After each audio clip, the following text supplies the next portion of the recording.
and they lie on you. And this is the thing, hoping by they're trying to discredit you that they make an excuse for themselves.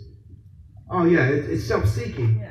They'll try to put you down. They'll talk about you. See, young people, that's why sometimes we don't want to shout about God or tell our friends about Jesus Christ, because they may laugh. Because they may not understand and they might not want to be our friends anymore. I say young people, but all of us have been in that situation. Amen. We all been in that situation. But he says, the world has hated them. And the world, realize this, that the world is going to hate you.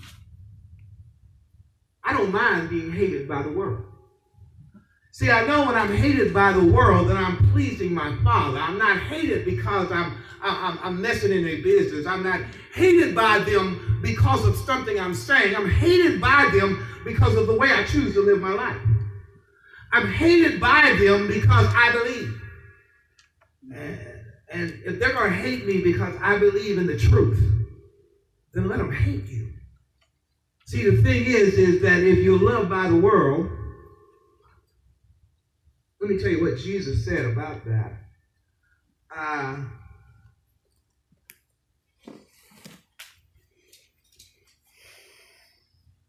Jesus said, if the world loves you, and that means that the world loves its own. If the world loves you, then you have a problem. Jesus spoke about the prophets of old. And it says when he talked to, when the men of Israel talked to the false prophets, they liked them also. I don't want to be loved by the world.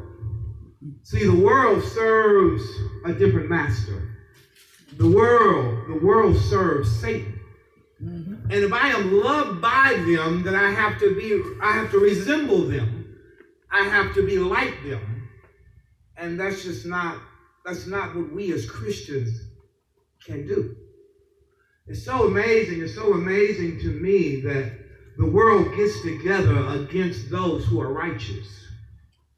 The world gets together. Do you realize that you had the Pharisees and the scribes and the Sadducees? And if you look back in the Israelites' history, you'll find that this group never got together. They did not like each other. They fought all the time. They came together only one time. And that was to crucify Christ. Mm-hmm. Oh yeah, they was buddies then. Mm-hmm. Understand that the world hated him and it's going to hate you.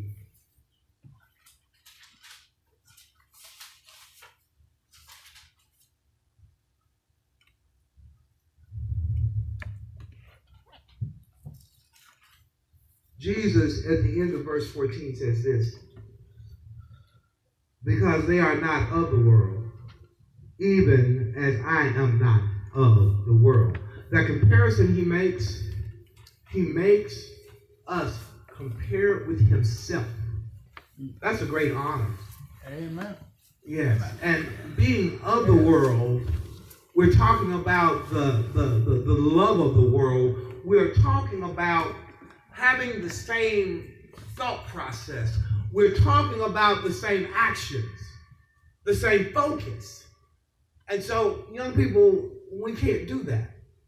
We can't have the same focus and desires of the world and then say that we are Christians. You might have heard me in Sunday school say that. It concerns me when people say, I'm a Christian, but yet still they've never opened the Bible to know his word. See, it is impossible to know the Father except for through the Son, Jesus Christ. It is impossible to know Christ except for through the Word. See, the only thing that we know about God is what God has told us.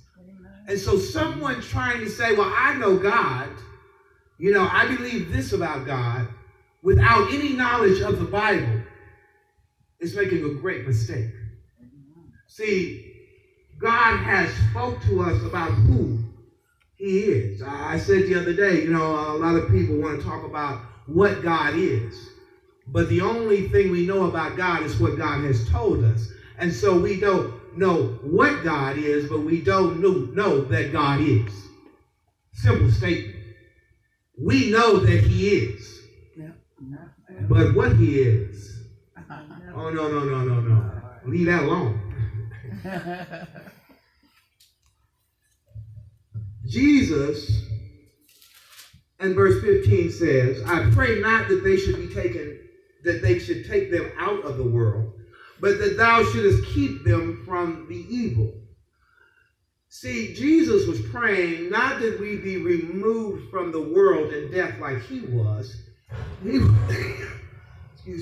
was praying that we would be removed away from evil. And we're talking about the evil of the world. The evil that is in the world. You know, we are in the presence of evil from the time that we're born to the time that we die. We are in the presence of